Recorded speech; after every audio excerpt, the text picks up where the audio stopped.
Hi everybody, how are you? It's Mike Andrew, once again providing a short video with practical insights as it applies to business and leadership.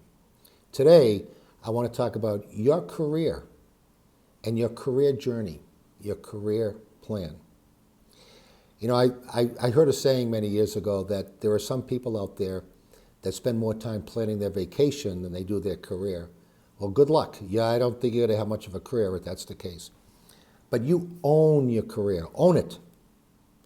I was growing up in the day where there was no such thing as a talent management organization, so I grew up taking responsibility for my career. I didn't want anyone telling me what's best for me. I think I could figure that out, and I would take steps accordingly and fight for things. You're going to hear me use the word fight, and I mean that in a positive sense.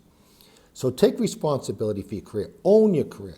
If you're fortunate enough to work for a large company that has a talent management organization, that's great, because they make efforts to identify people that are on the growth track with talent, with potential. And they find ways to develop them. They make sure that the company has a good bench strength or pipeline of leadership to sustain the business into the future. All good stuff. If they have that, make sure you're part of it. But you have to be able to defend it. You have to be able to justify it, build the business case based on your track record of accomplishments and results. Otherwise, you're not going to be on that career plan for sponsored by the company. So own your career, and by the way, own your development. I can't tell you how many times I've had people in organizations, even senior people, say, we don't have a career plan. And I would tell them very nicely, take responsibility. Come up with your own career plan, build it, make it work for you. I would have people say, well, we don't have many development opportunities. That may have been true, but and it may not have been true. They just didn't seek it enough as hard as they should have. But I always say the two best methods of development, are one, on-the-job experience. Nothing has developed me better in my lifetime than the work I did over the years. And taking on new challenges, new assignments, new roles, maybe working for a different part of the organization to learn more about that part of the business, to broaden my perspective of the business, to broaden my corporate acumen. I've had many people come up to me, say, I wish we had more development. And I worked for a company where I had a director that planned the development for many of our people. And she would give them the development that they thought they needed.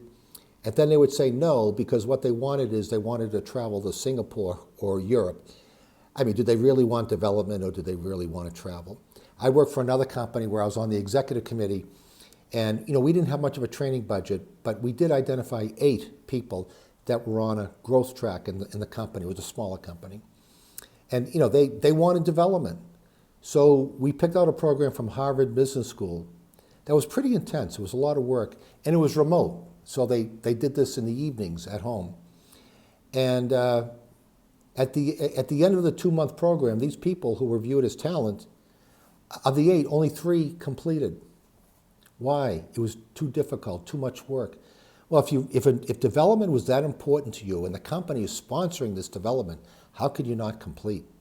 That's a bad move for their career.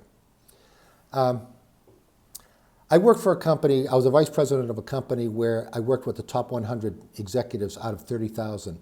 These were 14 CEOs and their direct reports. And I worked with them coaching and developing their individual development plans. And what I learned about many of these people, do you know how they got to where they are, to the very top? They fought for it. They fought for it. They really fought for it. And I mean that in a positive sense. They were politically savvy. They knew what conversations to have, how to justify, build the business case, why they should be considered for this role at the executive level, and so forth. So many of them got there by fighting for it. They didn't sit back and say, if I get my top performance review for 3 or 4 years, maybe I'll get that promotion. That might happen in theory or in reality, but these people were politically savvy enough that they fought for it. That's what I mean by fighting. I'll give you another example. That same company, actually, I found out, I was a vice president, I found out that our boss had what's called a discretionary bonus. We already got good bonuses, by the way, but he had a discretionary bonus, one to give away to one of his top people, an extra 3-month bonus. So I went to his office, knocked on the door. I said, I heard you have a discretionary bonus. Is that true? He said, yes. I said, do you mind if I give the case for me? He said, sure. So I came prepared and listed all my points that I had in my head that justified why, with what I accomplished over the year, I should be considered. I also said that, you have a tough decision. I'll support whatever decision you make, because there are some good people there, probably even more deserving than me, that deserved it. Well, about 4 weeks later, I got a knock on my door from people from compensation with a formal letter.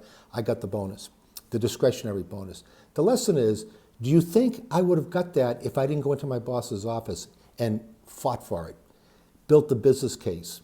No way would I have gotten it. No way. I'm convinced of that. But I fought for it. I have a very dear friend from where I grew up, and I can't name the name of this government agency, but he made it to the very, very top in the U.S. government. And he's a great story of EQ, emotional intelligence. Well, he was one of 4 people reporting to the top guy at this very well-known government agency. One day, for whatever reason, he got demoted. And it was devastating to him. He almost resigned and retired. But he stuck with it. He persevered. He fought for it. And about a year later, they put him back as one of the top 4. And about a year after that, the President of the United States selected him to run the agency. The lesson there is, it's not a straight path in our career. Our career is never a straight path. It's a ragged path with some spikes of success, with some setbacks, some plateaus, but you fight and you persevere over the years. And that was a great example. So in summary, what I want to say is, you own your career plan, you own your career journey, you own your development. Make it happen. Be politically savvy. Fight for it with your political savviness. And you'll see that things will happen, because the successful people I've come across and I've worked with, many of them fought for it. They didn't just sit back and wait for it to happen. And they managed their career, they planned their career, and they made sure they got the right development. Thank you for listening, and we'll see you next time.